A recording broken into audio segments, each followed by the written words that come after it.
आखिर कौन थे भगवान सूर्य के 5 सबसे शक्तिशाली पुत्र, जिनसे देवता भी कांपते थे? आखिर वो कितने शक्तिशाली थे? जानने के लिए देखते रहे मिस्टीरियस भक्त, भक्तों की वाणी। वीडियो शुरू करने से पहले हमारे चैनल को सब्सक्राइब जरूर करें और कमेंट में ओम सूर्याय नमः जरूर टाइप करें। भगवान सूर्य को ज्योतिष शास्त्र में ग्रहों का राजा कहा गया है। वहीं हिंदू धर्म में भी सूर्य देव को बेहद महत्वपूर्ण दर्जा दिया गया है, क्योंकि सूर्य से मिली ऊर्जा से ही यह संसार चलता है। इसके अलावा यह ऐसे देवता हैं जिनके दर्शन साक्षात होते हैं। सूर्य देव हमेशा 7 घोड़ों से सुसज्जित रथ पर सवार रहते हैं। वैसे तो भगवान सूर्य के 10 संतान हैं, लेकिन आज हम बात करेंगे भगवान सूर्य के 5 सबसे शक्तिशाली पुत्रों के बारे में। तो चलिए शुरू करते हैं। 5वें स्थान पर है अश्वनी कुमार। हिंदू धर्म में 33 कोटि देवी देवताओं का उल्लेख मिलता है, जिनमें 2 अश्विन कुमार भी शामिल हैं। अश्विन कुमार भगवान सूर्य और माता संज्ञा के 2 पुत्र हैं।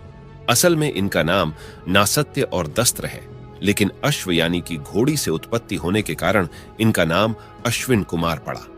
धर्म ग्रंथों में इन्हें देवताओं का चिकित्सक माना गया है। सूर्य देव के दोनों पुत्रों अश्विनी कुमार को वैदिक कालीन आयुर्वेद के विद्वान के रूप में जाना जाता है। माना जाता है कि अश्विनी कुमारों के पास वो क्षमता है कि इनकी कृपा से भयंकर रोग भी दूर हो जाता है। पौराणिक कथाओं के अनुसार युद्ध में जब देवता असुरों के अस्त्रों से भयावह रूप से घायल होते थे, तब अश्विनी कुमारों की औषधि ही एकमात्र इलाज मानी जाती थी जो देवताओं को पुनः स्वस्थ कर सके। ये देवों के चिकित्सक और रोग मुक्त करने वाले हैं। वे कुमारियों को अच्छा पति, वृद्धों को तारुण्य, अंधों को नेत्र देने वाले कहे गए हैं। महाभारत के अनुसार नकुल और सहदेव उन्हीं के पुत्र थे।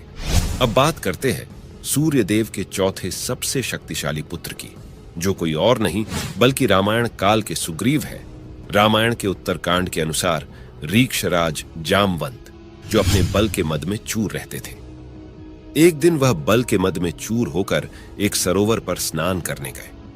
कहते हैं कि वह सरोवर परमपिता ब्रह्मा के स्वेद अर्थात पसीने से बना था, और उस तालाब पर श्राप था कि जो भी पुरुष उस सरोवर में स्नान करेगा वह सुंदर स्त्री, और जो स्त्री उसमें स्नान करेगी वह पुरुष बन जाएगी। रीक्षराज अपने बल के मद में चूर था, उसे इस बात का ज्ञात नहीं था। वह जैसे ही उस तालाब में स्नान करने के लिए गया तो वह सुंदर स्त्री बन गया। इसी दौरान इंद्र और सूर्य देव वहां से गुजर रहे थे। जिनकी नजर इस सुंदर स्त्री पर पड़ी तो वे दोनों मोहित हो गए। इस दौरान इंद्रदेव की मणि सुंदरी के पास जा गिरी, जिससे एक वानर का जन्म हुआ। क्योंकि वानर का जन्म युवती के बालों से हुआ था, इसलिए इसका नाम बाली पड़ा। जबकि इसी युवती के गले पर सूर्य की मणि जा गिरी, जिससे एक और वानर का जन्म हुआ, जो आगे चलकर सुग्रीव के नाम से जाना गया। हालांकि यह दोनों एक जैसे ही दिखते थे। यही वजह थी कि वध के समय श्री राम को सुग्रीव को पहचानने में मुश्किल हुई थी और उन्होंने उसके गले में माला डालनी पड़ी थी। कथाओं के अनुसार इंद्र ने बाली को एक सोने का हार दिया, जबकि सूर्यदेव ने सुग्रीव को हनुमान जी के रूप में एक सच्चा मित्र और रक्षक भेंट किया। अब बात करते हैं सूर्यदेव के तीसरे सबसे शक्तिशाली पुत्र की, जिसका वध छल से किया गया, जो कोई और नहीं बल्कि सूर्यपुत्र कर्ण है। सूर्यपुत्र कर्ण को महाभारत का सर्वश्रेष्ठ धनुर्धर भी कहा जाता है। कर्ण के धर्मपिता पांडु और अंश पिता सूर्यदेव थे। दुर्वासा ऋषि के वरदान के कारण कुंती ने सूर्यदेव का आवाहन करके कर्ण को प्राप्त किया, लेकिन उनका जन्म उनके और पांडु के विवाह से पहले हुआ था। इसलिए लोक लाज के भय से कुंती ने उन्हें नदी में प्रवाहित कर दिया। कर्ण एक महान योद्धा होने के साथ साथ ब्रह्मांड का सबसे बड़ा दानी भी कहा गया है। दानवीर कर्ण को उनके कवच और कुंडल के साथ कभी भी हराया नहीं जा सकता था। कहते हैं कि पहले छल से कर्ण के कवच कुंडल का त्याग करवाया गया। उसके बाद भी युद्ध में कर्ण से जीतना असंभव था। कहते हैं कि जब कर्ण का रथ एक गड्ढे में फंसा, तब छल से अर्जुन ने कर्ण का वध किया। कर्ण को वरदान मिला था कि उसके कवच और कुंडल को दुनिया का कोई भी अस्त्र शस्त्र नहीं भेद सकता था। कर्ण ने युद्ध में नकुल, सहदेव, युधिष्ठिर और भीम को भी हराया था, लेकिन उन्हें मारा नहीं, क्योंकि कर्ण ने प्रतिज्ञा की थी कि वो सिर्फ अर्जुन को छोड़कर अपने भाइयों को नहीं मारेगा। कर्ण के पास गुरु परशुराम जी के दिए गए कई अस्त्र शस्त्र भी थे। कर्ण इतने शक्तिशाली थे कि उन्होंने एक बार देवराज इंद्र को भी युद्ध में हरा दिया था। बात करते हैं सूर्य देव के दूसरे सबसे शक्तिशाली पुत्र की, जो कोई और नहीं बल्कि यमराज है। सूर्य देव और संज्ञा के पुत्र यमराज मृत्यु के देवता हैं। यमराज को बहुत शक्तिशाली माना जाता है। उन्हें कई दिव्य शक्तियां प्राप्त हैं। वे अपने दंड से किसी भी जीव को मृत्यु दे सकते हैं। वे मनुष्यों के कर्मों को देख सकते हैं। यमराज व्यक्ति की आत्मा को उसके कर्म अनुसार मृत्यु के बाद उपयुक्त स्थान प्रदान करते हैं। यानी कि अगर किसी व्यक्ति ने अच्छे कर्म किए हैं तो उसकी आत्मा को स्वर्ग में स्थान प्राप्त होगा। वहीं अगर किसी व्यक्ति ने बुरे कर्म किए हैं तो उसकी आत्मा को नर्क की सजा भोगनी पड़ेगी।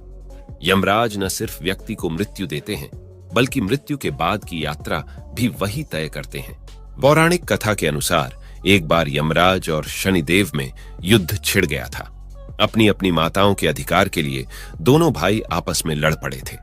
कई महीनों तक युद्ध चलता रहा और शनिदेव और यमराज के बीच का युद्ध भयंकर मोड़ लेने लगा।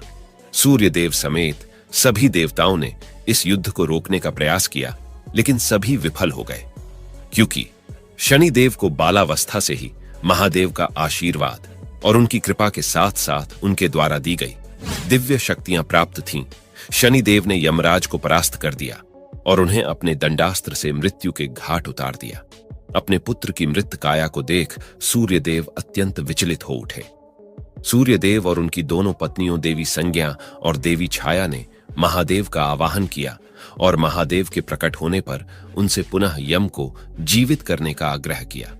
महादेव ने सूर्यदेव की प्रार्थना को ठुकराते हुए उन्हें यह समझाया कि मृत्यु अटल सत्य है और एकमात्र उनके पुत्र के लिए वह इस सत्य को परिवर्तित नहीं कर सकते हैं। तब शनिदेव ने स्वयं महादेव से प्रार्थना की और शनिदेव ने भगवान शिव को कहा कि 1 माह के बाद मृत्यु के देवता का दायित्व संभालने के लिए महादेव स्वयं देवताओं में से ही किसी का चयन करने वाले थे।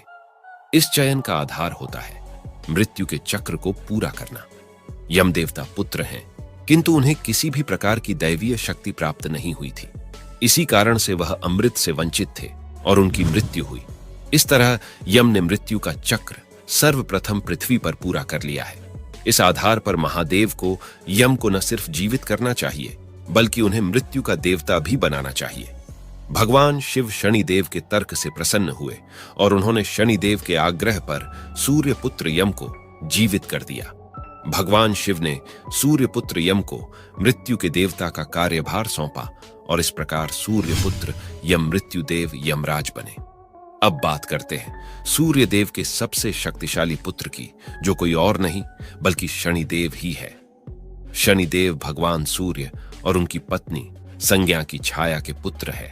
शनिदेव की माता छाया होने वजह से उनका रंग काला है।